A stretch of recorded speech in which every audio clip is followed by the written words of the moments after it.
Hello बच्चों, आज की वीडियो बहुत इंटरेस्टिंग होने वाली है क्योंकि आज मैं ऐसी केमिस्ट्री पढ़ा रहा हूं जो हमारे चारों तरफ रोज होती है बट हम कभी नोटिस नहीं करते हैं। और प्रोसेस कौन सा होता है हमारे चारों तरफ? तो ऑक्सीडेशन एंड रिडक्शन। और यही जो है आज हमारे वीडियो की टॉपिक है। देखिए क्या होता है, जब भी बाहर लोहे की जो साइकिल होती है वो भीग रही होती है तो मम्मी क्या बोलती है कि इस लोहे की साइकिल को आप भीगने मत दो और उसको अंदर रखो। क्यों? मम्मी को भी केमिस्ट्री पता है कि अगर लोहे की साइकिल भीग गई तो उसके ऊपर एक ब्राउन कलर की लेयर आ जाएगी। और वो क्या है लेयर? तो रस्ट है, यानी रस्टिंग हो जाएगी। रस्टिंग क्या है? ऑक्सीडेशन ही तो है। आई बात समझ में? मम्मी को केमिस्ट्री पता है या नहीं पता है ये तो अलग बात है, लेकिन यही ऑक्सीडेशन प्रोसेस है। दूसरा अगर मैं एग्जांपल दूं तो जब भी आप एप्पल को काट के थोड़ी देर तक छोड़ देते हैं तो उसके ऊपर जो है ब्राउन कलर की लेयर आ जाती है। ये क्या है? यही तो ऑक्सीडेशन प्रोसेस है। एक और एग्जांपल मैं देता हूं, जो बर्निंग ऑफ कैंडल है, यानी जब भी आप अगरबत्ती या माचिस जलाते हैं तो ये क्या है? ये भी तो ऑक्सीडेशन प्रोसेस है। क्योंकि जब तक उस कैंडल के कांटेक्ट में एयर नहीं आएगा तब तक वो कैंडल नहीं जलेगी, अगरबत्ती नहीं जलेगी। यानी addition of oxygen is called oxidation. अब एक फोर्थ एग्जांपल और मैं दे रहा हूं। देखिए, बैटरी जो हमारे मोबाइल में है या वैसे भी जो बैटरी है वो कब तक काम करती रहती है? जब तक ऑक्सीडेशन और रिडक्शन प्रोसेस उसके अंदर होता रहता है। जब ऑक्सीडेशन और रिडक्शन प्रोसेस उसके अंदर होना बंद हो जाता है तो उसकी लाइफ फिनिश हो जाती है। आई बात समझ में? तो वही जो है इसके अंदर जो प्रोसेस है वो क्या है? Oxidation and reduction. और एक और इंटरेस्टिंग बात, किसी भी केमिकल रिएक्शन के अंदर जब ऑक्सीडेशन और रिडक्शन दोनों प्रोसेस साथ साथ हो तो इन दोनों को कंबाइन करके एक प्रोसेस है जिसको हम क्या कहते हैं? Redox reaction. अब मैं आपको बताने वाला हूं इस पर बेस्ड आपके पेपर में कैसे क्वेश्चंस आएंगे और उसका आंसर आप क्या लिखोगे ये अब मैं आपको बताऊंगा। इन सारे रियल लाइफ एग्जांपल से आपको पता तो चल गया होगा कि एडिशन ऑफ ऑक्सीजन, जैसे बर्निंग ऑफ कैंडल मैंने क्या बताया था, जब भी कार्बन ऑक्सीजन के कांटेक्ट में आता है तो वो बर्न हो जाता है। पेपर क्या हो जाता है? बर्न हो जाता है। तो addition of oxygen is called oxidation. तो आपका आंसर जो है पेपर में क्या होगा? What is oxidation? तो आप सिंपली क्या लिखोगे? Addition of oxygen. और इसी का उल्टा इसमें क्या हो जाएगा? Removal of oxygen. यानी कोई भी ऐसा प्रोसेस जिसके अंदर ऑक्सीजन रिमूव हो रहा हो तो उसके अंदर क्या कहते हैं वो प्रोसेस को? रिडक्शन। अब एक और है इसका, रिमूवल ऑफ हाइड्रोजन। यानी हाइड्रोजन से भी इसको डिफाइन करा जाता है। किसको? ऑक्सीडेशन और रिडक्शन को। तो removal of hydrogen is called oxidation and addition of hydrogen इसका उल्टा, addition of hydrogen is called reduction. अगली बात समझ में? आपके पेपर में अगर क्वेश्चन आ जाए व्हाट इज ऑक्सीडेशन और व्हाट इज रिडक्शन तो आपका आंसर क्या होगा? एडिशन ऑफ ऑक्सीजन और removal of hydrogen is called oxidation. यानी कि ऑक्सीजन ऐड हो रहा हो या फिर हाइड्रोजन रिमूव हो रहा हो, इसको क्या कहते हैं? ऑक्सीडेशन। इसी का ऑपोजिट, रिमूवल ऑफ ऑक्सीजन और एडिशन ऑफ हाइड्रोजन, इन दोनों में से कुछ भी हो उसको हम क्या बोलेंगे? रिडक्शन। एक एग्जांपल से मैं आपको समझाता हूं। अब जैसे आपको मैंने पहले भी बताया है प्रीवियस वीडियो के अंदर, अगर आप कॉपर को हीट करेंगे ऑक्सीजन के प्रेजेंस में तो ब्लैक कलर का एक कंपाउंड बन जाता है। और वो कंपाउंड क्या है? Copper oxide. क्या है वो? Copper oxide. When we heat copper in presence of air, then a black colored compound is formed, that is copper oxide। तो इस पर बेस्ड आपके पेपर में क्या क्वेश्चन आएगा, ये इक्वेशन लिखा होगा और इसके ऊपर वो पूछेंगे name the substance oxidised and substance reduced. तो इसका जो बेसिक कॉन्सेप्ट है आपको याद रखना पड़ेगा, क्या कहां पर ऑक्सीजन ऐड हो रहा है। अब देखिए मैं आपको बताऊंगा, जैसे यहां पर कॉपर है और यहां पर कॉपर है, आ रहा है समझ में, यहां पर कॉपर है और यहां पर कॉपर है, तो आपको क्या ध्यान देना है, ध्यान से समझिए। तो आपको क्या ध्यान देना है कि आखिर रिएक्टेंट में क्या चेंज हुआ, आखिर रिएक्टेंट में क्या चेंज हुआ। तो इसके अंदर क्या हुआ है, अगर आप इस वाले कॉपर को कॉपर कंपाउंड से कंपेयर करेंगे तो इसके अंदर क्या चेंज हुआ है, तो इसके अंदर चेंज हुआ है addition of oxygen, addition of oxygen. इसके अंदर क्या हुआ है, ऑक्सीजन ऐड हुआ है, तभी तो ये क्या बन गया, कॉपर ऑक्साइड।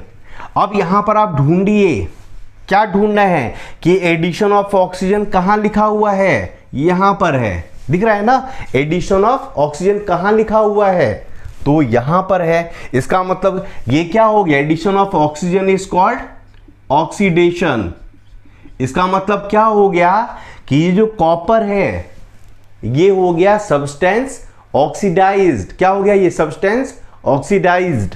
तो आपका आंसर क्या हो जाएगा, substance oxidised is copper.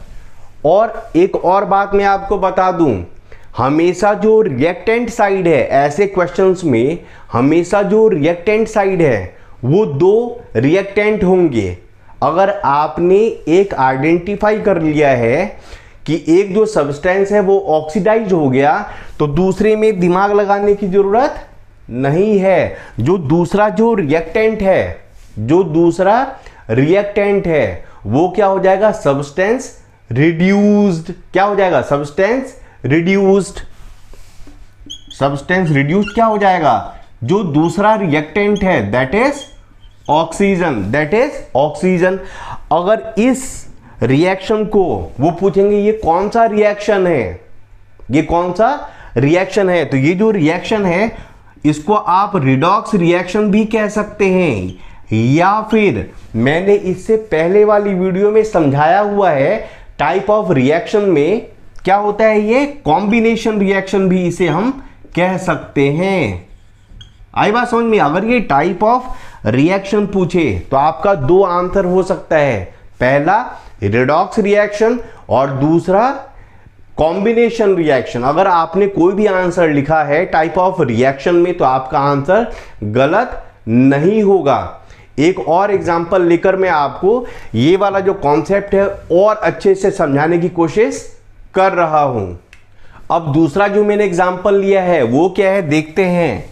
Zinc oxide का जब रिएक्शन आप कार्बन से करते हो, जिंक ऑक्साइड का रिएक्शन किससे करवा रहे हैं, कार्बन से, तो प्रोडक्ट क्या बन रहा है, जिंक और कार्बन मोनोऑक्साइड, जिंक और कार्बन मोनोऑक्साइड।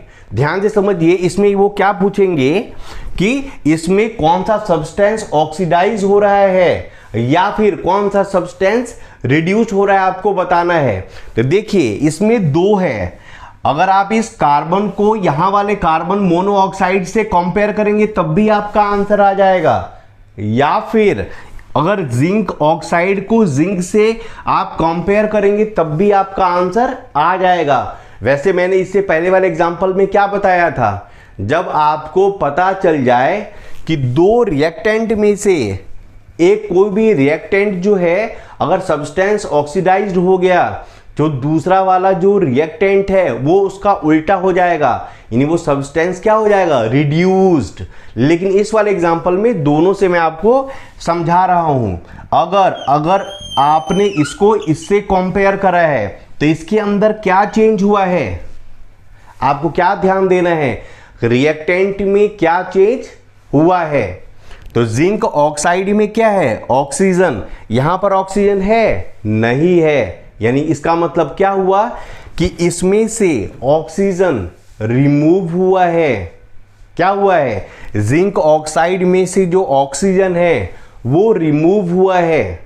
तो अब प्रोसेस क्या हुआ इसमें, रिमूवल ऑफ ऑक्सीजन। क्या प्रोसेस हुआ, रिमूवल ऑफ ऑक्सीजन। अब यहां पर मैं देखता हूं रिमूवल ऑफ ऑक्सीजन मैंने कहां लिखा हुआ है, तो यहां पर लिखा हुआ है क्या, रिडक्शन। आ रहा समझ में। तो आप इसके ऊपर ऐसे लिख सकते हैं, रिमूवल ऑफ ऑक्सीजन।